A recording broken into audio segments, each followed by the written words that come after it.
आइए मित्रों, मैं फिर से आपको बता देता हूँ।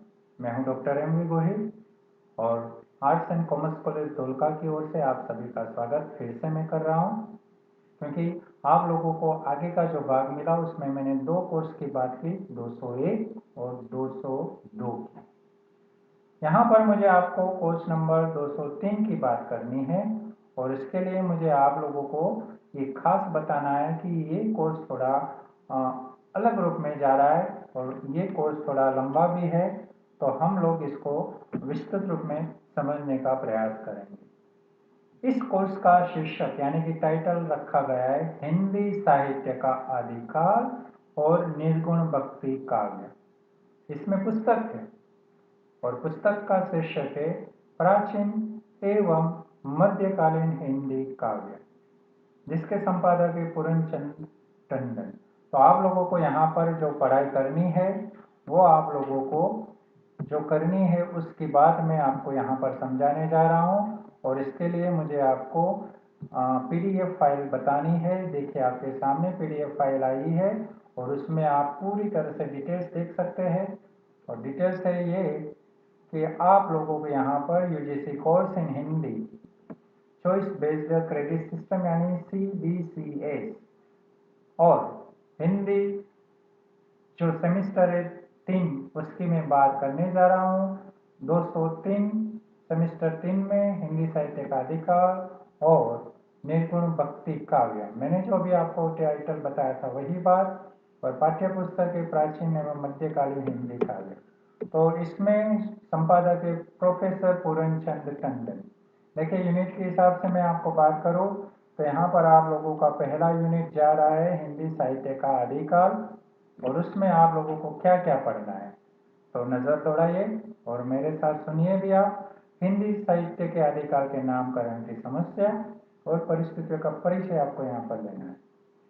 इसमें आदिकाल की प्रमुख काव्य प्रवृत्तियां जो है, एक है रासो साहित्य, दूसरी सिद्ध साहित्य, तीसरा है नाथ साहित्य, चौथा है जैन साहित्य और पांचवा है लौकिक साहित्य।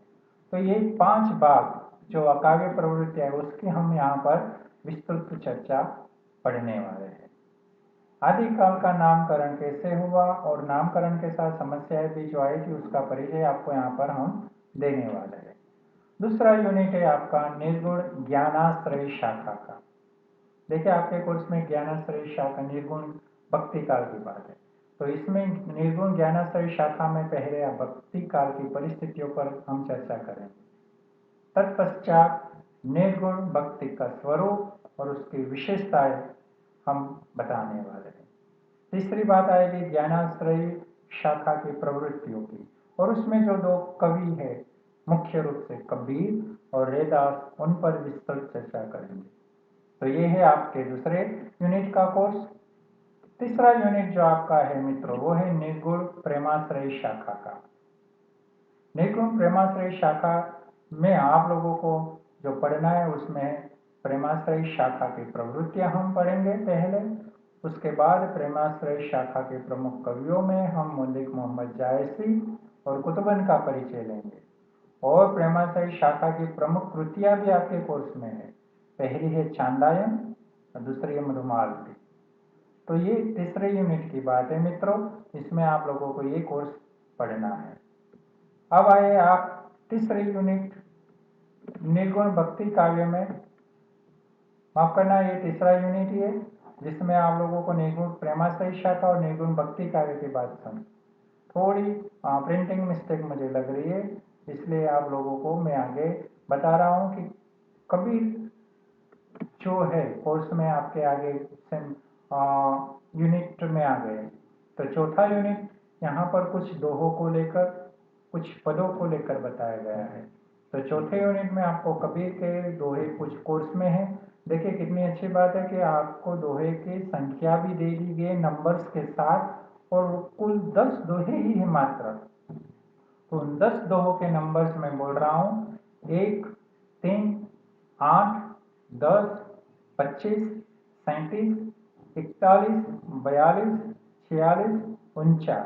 ये 10 दोहे आप लोगों को अभ्यास में लेने हैं।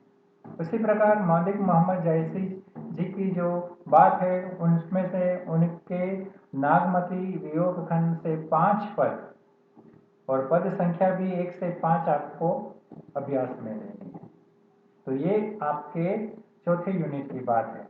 सूचना भी है साथ साथ कि यूनिट 4 से मात्र संदर्भ सहित व्याख्या के प्रश्न पूछे जाएंगे जब आपकी एग्जाम्स होगी तब की ये बात है मित्रों। जब एग्जाम होगी तो पेपर में जो संदर्भ का एक प्रश्न आता है तो इन कबीर और जायसी के जो दिए गए पद और दोहे उसी में से संदर्भ व्याख्या के लिए आपको पूछा जाएगा। साथ ही साथ आपको यहाँ सहायक संदर्भ ग्रंथ भी दिखाई देते हैं।